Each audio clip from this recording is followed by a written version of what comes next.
Welcome back to BadgerBlitz TV, your Rivals.com destination for all things Wisconsin athletics. Once again, I'm Matt Perkins, joined, as always, by my good friend, Rivals.com national analyst Clint Cosgrove, popping into the picture. And like we always say, buddy, it's the best time of the week.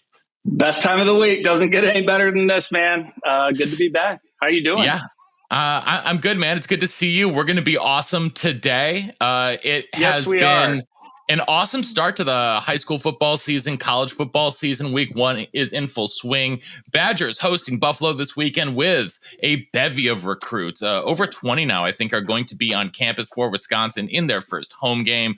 But let's talk about some guys, Clint, that are already signed, or I should say verbal, to Wisconsin. One of the gems of the Badgers 2024 class is someone you saw in person this past weekend. It's Darian Dupree, the 4-star running back. And Clint, I'm going to start by asking you what you thought the biggest change in his game has been from his junior to his senior year. I would just say he's like bigger. He looks faster. He's more fluid. He still has that same level of balance.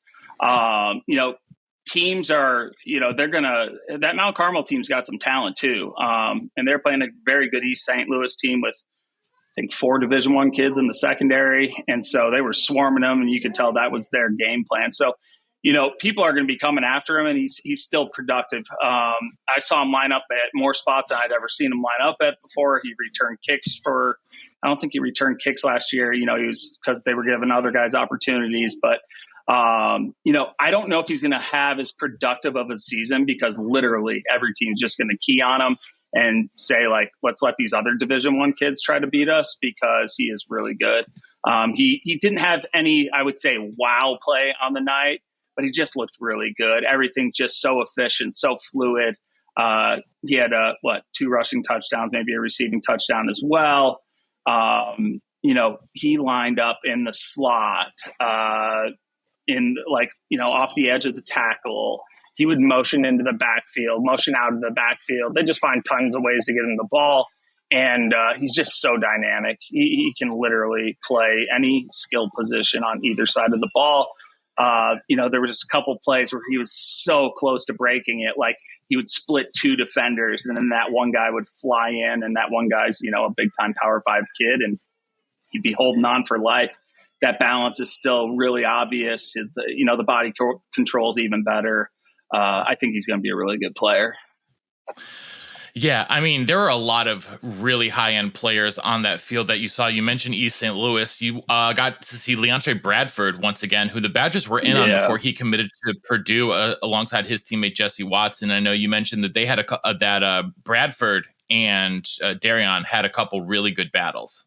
Yeah, I almost put out a tweet. I was like, we might have a Big Ten rivalry starting right here, because there was one play where Darrion caught the ball, turned upfield, and Leontre is a physical kid and was screaming downfield. And he just wanted to hit him so hard, and he did hit him hard. But, Darrion popped right back up. They were jawing a little back and forth. And then later on the game, Darrion catches kind of like a swing pass. Leontre screaming downfield again. He did tackle Darrion, but Darrion, lowered the shoulder and kind of took him out for a few plays there. So it was fun to watch. You could tell there was respect between the 2 players, and the way East St. Louis game plan, and, their defense coordinator is really good coach, Brandon Gregory. You could tell that they were like, anytime this kid has the ball, everybody better swarm. You were seeing guys flying from the other side of the field. They just wanted to hit him. And one of the guys who was swarming to him, I'm sure, was Charles Bass. And now this kid is someone who is already a 4-star on Rivals in the 2025 class. But I think that you think, now you can correct me if I'm wrong, that he's got huge upside, and he's someone who you could definitely see in the future being a future Rivals 150 guy. Talk a little bit more about Bass. We know his cousin is Antonio Johnson, the former Texas A&M standout. No, it's actually it is not. That's who I compared him to, actually. Oh, compared him to. It was a different player from that area whose cousin was. Well, it could be his cousin. No, so Sale Reyes, who that's right, Sale Reyes. That's who I was thinking of. Is Antonio's little brother, but he transferred down to Texas. So he's down in Texas now. He's no longer at East St. Louis. But the reason you thought of that is because I did talk about the comparison of Antonio Johnson and Charles Bass at the same time of their careers. I've been watching Antonio since he was a freshman in high school, and very similar size. They have like boats for shoes. They're 6'2", long as all get out, huge hands. The thing that I would say kind of separates Charles from Antonio at this stage in his career is Antonio is probably a little kind of longer and ganglier, still growing into his frame. I know some of the other schools like the LSUs and Alabamas of the world, like, we love the kid. We just don't know if he's a corner or a safety, and is he going to grow into that frame? When he does, he's going to be a freak. And he turned out to be an All-American as a sophomore, Pro Football Focus All-American as a sophomore, before declaring early and getting drafted this year. But Charles, it was crazy. It was like watching a replay of Antonio in that same uniform back in the day. So I think he's a high upside kid. He does have a Wisconsin offer, doesn't he? Yes, he does.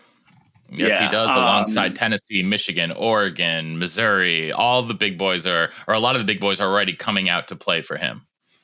Yeah, no, he's special. And, he was in the Rivals 250. He was 247, I think, before this latest update. And it wasn't anything that he did to drop out. It was just new evals on kids and everything like that. And just kind of, it ebbs and flows. If you get ranked high early, you usually drop some spots before you kind of settle back into your spot. Charles still developing, because he looks like a linebacker out there.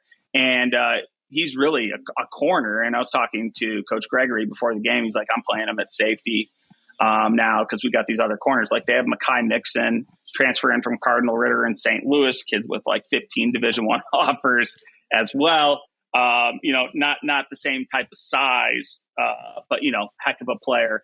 And so, they're bringing Charles off the edge on blitzes. You saw him drop back at safety. You saw him play man coverage. The thing that I loved about him is, high motor. I mean, Coach Sunkett and the culture there is like, you're going to play hard, you're going to play fast, and you're going to hit hard, or you're not going to play. And so those guys did. And there's some players. There's some players there. Keelan LeGrant, another kid from Missouri, transferred over. This kid's a defensive end. They kind of play him. He's more of an edge. We have him listed as a weak side defensive end. And I was talking to Coach Gregory again about him before the game. I was like, I didn't even realize that he transferred in until I was going, doing my pregame prep. And I was like, how good is he? He's like, he's good. And I was like, well, how good? He's like, well, he's like a 6'10", 6'8". I can't remember what it was. High jumper in track. He was like a state qualifier in the hurdles, or maybe even won it. And this is an edge defender. So there's a few guys. I mean, there's guys who are big time players that I don't even know if I noticed in the game because there was so many upperclassmen, big time talents. And then on the Mount Carmel side, I mean, there's a lot of guys there. A kid named Maurice Densmore transferred in there. Probably not a Wisconsin talent, but he's a Division I talent. There was a 2026 defensive end who looks just freaky good, and he's going to be good. He's probably going to be in Wisconsin's wheelhouse. We just made a profile for him the other day. Sorry, I got a baby spitting up here, but we'll get that taken care of. Yes, he got excited. He got excited. I mean, I always get excited about about the future, about future prospects, especially big nasty defensive ends. You can't hate on that. And Clint, I know that you were excited just to be back down in St. Louis as well. I know how much you love the St. Louis area. They actually played at Illinois State, but surprisingly. Yeah, so they were playing in normal, but seeing St. Louis guys, because you're always around the Chicago guys. Favorite. But what else from the first couple weeks of football in Illinois and Missouri and the Midwest in general have any either names popped up or just sort of what have you been hearing around the recruiting trail? You know what? There was so much that kind of went on in those like June months with the official visits that it's a little quieter right now. I feel like schools were forced to kind of show their hand earlier. We're forced to eval earlier, but there's going to be some kids that pop because just looking at the first few weeks, and I think schools did a really good job. Like I'm still working through film and stuff, but like Cam Williams, the receiver committed to Notre Dame, is an absolute man now. Go and watch his film. Go to his Instagram and just watch some of those highlights. I mean, it was insane. He is big. He looks college ready. He's a guy who stood out. There's a lot of good performances. There's a couple kids in Ohio that I really like. If I didn't have the baby in my hands, I'd be able to go a little deeper dive with the names and stuff. I gotta say, I saw some highlights from Kai and Barry Johnson's first game, and he looks even better. See, I haven't seen him yet. Oh my goodness, really? He was doing his open field play was incredible. I absolutely I think Wisconsin fans are very, very excited about his future, especially in the slot. With there'll definitely be some open reps, assuming that Will Pauling balls out this year. But it is it's an exciting time around the recruiting trail. Now, I talked with John a little bit earlier this week about I went to the recruiting and evaluation symposium here in Nashville a couple of weeks ago. Ran into some mutual friends, made some mutual friends of yours, Clint, and I learned a lot from that, which I talked about a little bit with John, but I want to talk with you a little bit more about that, as you are more of the boots on the ground recruiting guy. And one of the big topics of conversation was the new rules about unlimited official visits, and how a lot of teams are frustrated by that. They don't want to be giving out unlimited official visits, not just financially, but also for clout. Like, you got to earn an official visit. What have you talked with any of the recruits on the trail about these new rules on OVs and how it's affecting them? And do you know any guys who are going to be trying to take as many as they can? Yeah, so I've gotten actually a myriad of responses. I thought there would be more kids being like, I'm going to take as many visits as I can. Because the rule at first was the schools still have the same amount, but the kids had unlimited. And I believe they've kind of tweaked that a little, where the schools can bring in more as well. So, a lot of the kids I talked to, the kids, especially the kids that aren't all about the recruiting process, they're really more about the football part of it. They said, 5 official visits, 6 official visits, you take more than that. He goes, that stays away from training. That stays away. So you got kids with that mindset.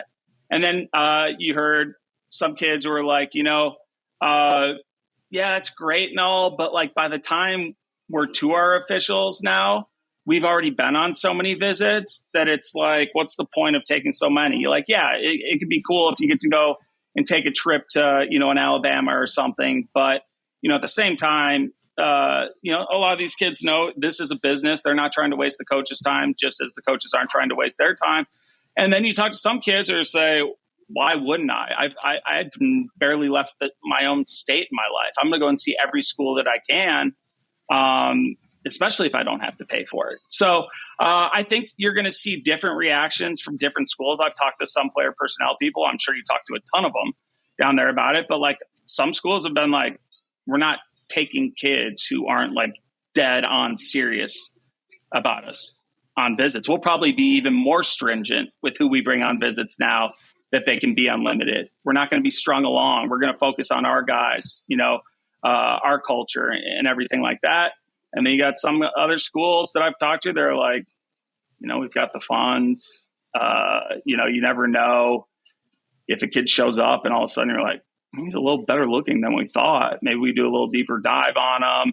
And then the kid comes in and he's like, this place is a little cooler than I thought it would be. So I think it could have some impact. It's just really going to come down to the individual as far as the recruit and the way the school goes about it, So, if you're Nick Saban, are you bringing in anybody and everybody? I don't think so. Schools like Iowa, they're not going to bring in anybody and everybody. But a school like USC or Oregon, maybe they are going to bring in everybody and anybody. Miami, So I think I think it will just kind of we're seeing all of this. Well, we thought it would kind of shake out a little faster, but we thought, and I'm talking NIL, just, we would learn faster and like things would evolve at a different pace, and it would all kind of like, any market, like when a certain crypto gets hot, eventually the market, settles itself. And I don't know if we've necessarily seen that with the NIL stuff. I would expect the market to settle itself eventually with this official visit stuff. But, like I said, that is yet to be seen. Yeah. And I think that what a lot of people still haven't gotten through their heads or haven't quite wrapped their minds around yet is the fact that like coaches and NIL don't deal with each other. Like coaches and NIL, they're not supposed to. They are not, but like, and there's a lot of coaches that I talked to there and who absolutely want no part of talking with and dealing with NIL because of the ramifications and not wanting to be responsible for the money, wanting to be responsible for the players and the play on the field and not feel like they have to do, anything else off the field in terms of their, the financials, because then, once you get tied up in financials, it gets a whole lot messier and a whole lot sloppier really quickly.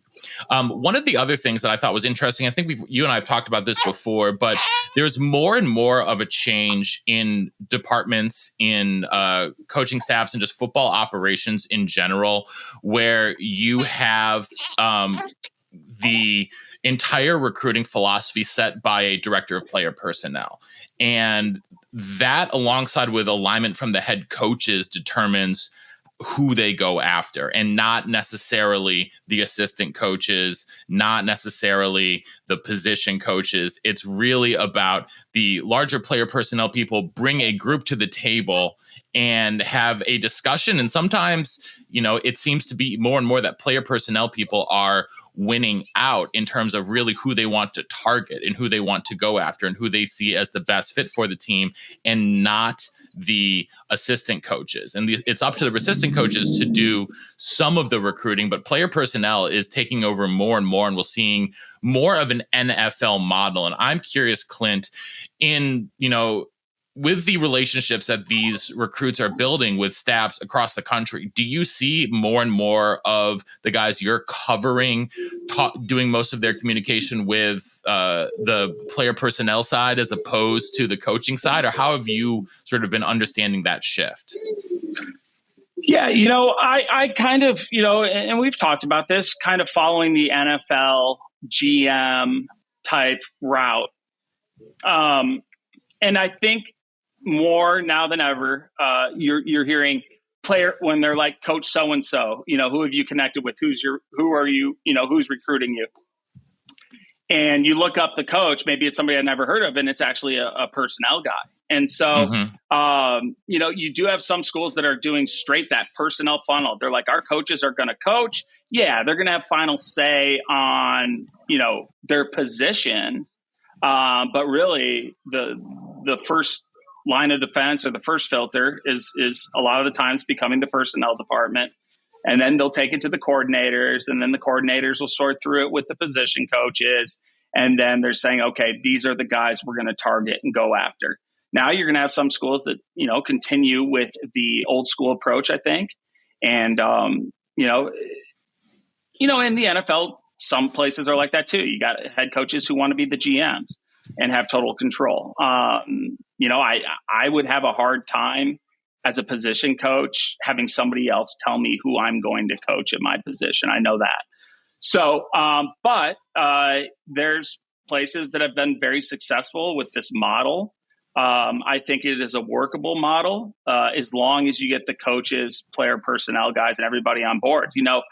One of the big things in the past had been, and in the NCAA, I don't know what you heard, and I'd be interested to hear what you heard about the way this is moving. But in the past, these position coaches would be so pissed. They'd be like, this player personnel guy's never once been on the road, and he's telling me who to recruit. He's like, he has no clue what goes into this. He doesn't have the relationships. And like, that was like a point of contention. Some of these coaches, they're like, I don't want to be told by this guy what to do, and it would create a rift. So But now, and I don't think it's been put in place yet, but they're talking about having unlimited guys, or at least designated guys that don't have to be on-field coaches, that can go on the road.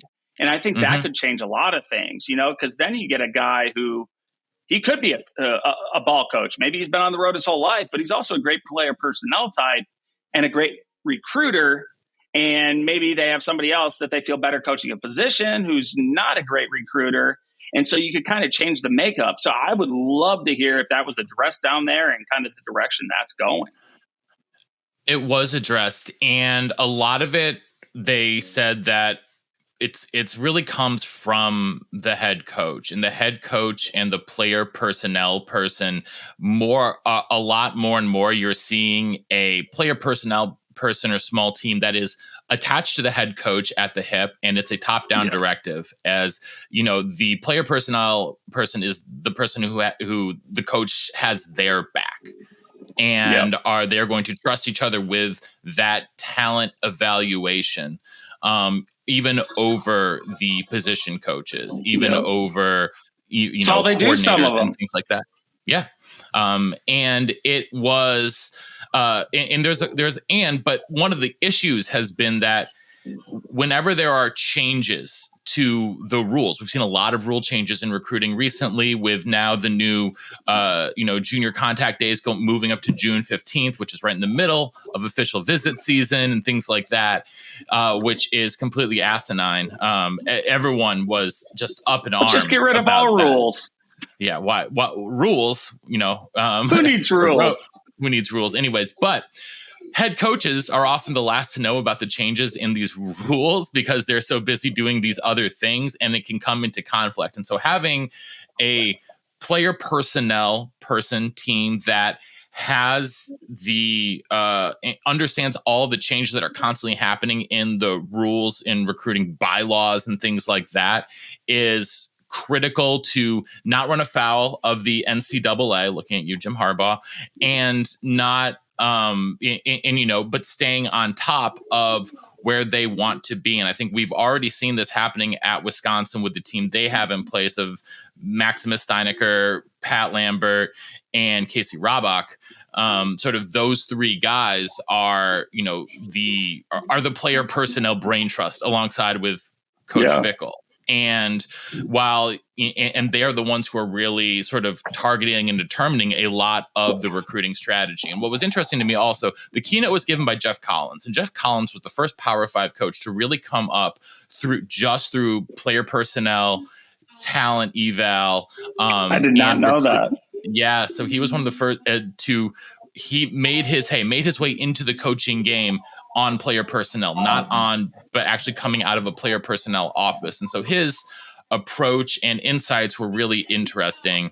And there's a couple quotes or takeaways from him. And, one of the things he said was, in the personnel department, the most valuable information is what the values are of an organization and what makes people tick in the locker room. And not necessarily what happens on the field itself. And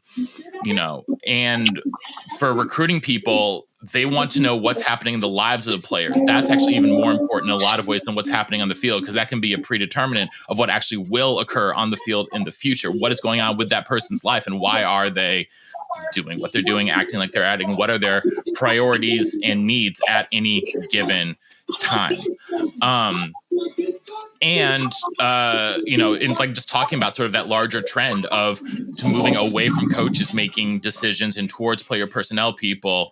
And a lot of all stuff has to do with that head coaches, coordinators, position coaches have enough stuff on their plate already when it comes to what they have to focus on every single day, preparing for players, preparing for teams, watching tape of upcoming opponents and things like that. They don't have the time to go on the road and spend all these time making these calls. And then another big thing from this was the integration of there's a company called Teamworks. If you're in the recruiting space, you know about Teamworks and what they do, but they are basically an operating system for recruiting and for collegiate and professional sports, in terms of roster management, talent management, And their big thing is like the future of recruiting is in data, and the future of recruiting is in innovation. And because of all of the changes that are happening on Twitter and the limited amount of messages that coaches and anyone on Twitter can send or receive in a day has completely changed the way that coaches and players are interacting, and they're trying to make it so it's all in sort of one centralized place, but it's tough. They want to use iMessage, but not everyone has an iPhone, right? And things like that. And then trying to get older coaches to adapt to a bunch of different apps. It's hard enough to get them on Twitter as it was, but then getting them on these other apps. And so it is at the same time, it's an arms race in terms of what technology you can leverage, but also a race to get to what is the simplest way to be able to communicate directly from coach to player, from player personnel person to player, et cetera. And I just think a lot of this was really sort of eye-opening to me, especially in the communication, in the communication realms, because I hadn't thought about the changes that Twitter had on just how central Twitter has been to recruiting and recruiting communication for the past decade. And so there's going to be a space for innovation in this particular market. I could absolutely see a future where if the teams, or if the NCAA is able to get its act together, which, we haven't seen that happen yet, but if they're able to get their act together and have sort of one standardized, centralized communication platform for coaches and recruits and things like that, that could be something that is beneficial and standardizing for all. But then again, you start to worry about, who has oversight, who can see all the different communications between everyone. It's so flippin' complicated. Complicated. And just to get to our Saturdays that we love and revere, the amount of time and effort and persistence and patience and riding the waves of 16, 17-year-olds as well as coaches and everyone involved is a Herculean task. And it makes me think, like, how do we even still manage to pull this off on a weekly basis at every school? It's pretty mind-blowing, pretty incredible. So, and this has been going on for a long time. And you could see it coming for a long time. I said, especially when I was doing scouting, one of the reasons scouting service, it was almost like Blesco scouts in the NFL. We could go on the road when we could see the kids when they couldn't. And I always thought, the NCAA should literally have, something, or maybe even sponsored combines or camps where, it's done a certain way. The information is shared. There's just so many things. And like you said, there's so many directions, and it's not streamlined, and everybody's doing their own thing. And, college game is different. Like, some of these coaches they're not going to deal with this new technology, and they're going to have a GA do it, and, and stuff like that. And so, and there's so many different products. And then it's like, okay, is the NCAA getting in bed with a company, to do something? And then so you have, like you said, you've got, conflicts of interest. You don't know where the information is going, and it has become so complex, and it's becoming overcomplicated. And I think the more lawless you allow it to be, the worse it's going to get. So, I thought the NCAA would try a little harder to keep control, because they need control to stay alive as an entity, obviously. But I think they also know that this is a new age. This is a new world. And if they try to be the dictators of this, they will lose all control. And so there's just so many levels, so many variables, so many ways to, go about doing it. And everybody's doing stuff differently. So, but yeah, no, teamworks and stuff like that. Great. You can communicate with the team through it. And, there's a lot of different products that do a lot of different things. Before I got into the media side, I was kind of trying to do something that would wrap compliance and film. Everyone and hates scouting. compliance. Everyone hates compliance. and it's the bane of their existence, and no one wants to deal with it. And it's becoming a bigger and bigger issue as NIL grows more and more important every single day, because there are obvious and clear compliance issues and silos that things have to stay in, and the IRS and NCAA don't communicate with each other when it comes to NIL money and things like that. It is all a giant mess, which makes me happy to say that I am working in the media portion of it, and I don't have to deal with that and deal with tax forms on an everyday basis. Otherwise, I might go insane. But Clint, you are one of the things in my life that keeps me sane every single day. So I appreciate you joining me. I appreciate you joining me here on BadgerBlitz TV. We'll be back next week. Me and Clint talking recruiting, me and John talking what we saw in the game from this past weekend, and who knows what else comes up. Clint and King Karsten will be there in Chicago, Illinois, doing their thing. I will be here in Nashville doing my thing. And so until next time, we appreciate everyone tuning into BadgerBlitz TV, part of BadgerBlitz.com on the Rivals.com network. And until next time, we'll see you in the den.